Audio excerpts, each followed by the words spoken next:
దేశం అల్లకల్లోలం చేసేస్తారు, ప్రపంచం అంతా మాట్లాడతారు, గ్లోబల్ న్యూస్ అయిపోద్ది.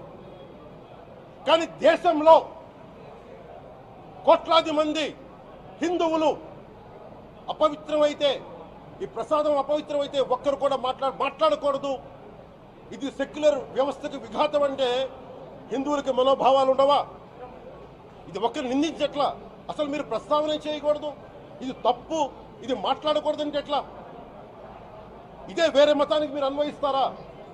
నేను అన్ని మతాలని సమానంగా గౌరవించేవాడిని, ఇస్లాంని గౌరవించేవాడిని, క్రిస్టియానిటీని గౌరవించేవాళ్ళం. మేమందరం సనాతన ధర్మం అని మొత్తుకుంటున్నాం. దేనికి సనాతన ధర్మం అంటే? సనాతన ధర్మానికి ఒకరు ప్రారంభించింది కాదు, ఇది ఒక వ్యక్తి ఒక కూర్చోబెట్టి ఒకరు స్టార్ట్ చేసింది కాదు. ఇది కొన్ని వేలాది సంవత్సరాలుగా అన్ని మతాలని, అన్ని విశ్వాసాలని అలింగనం చేసుకున్న నేల ఇది.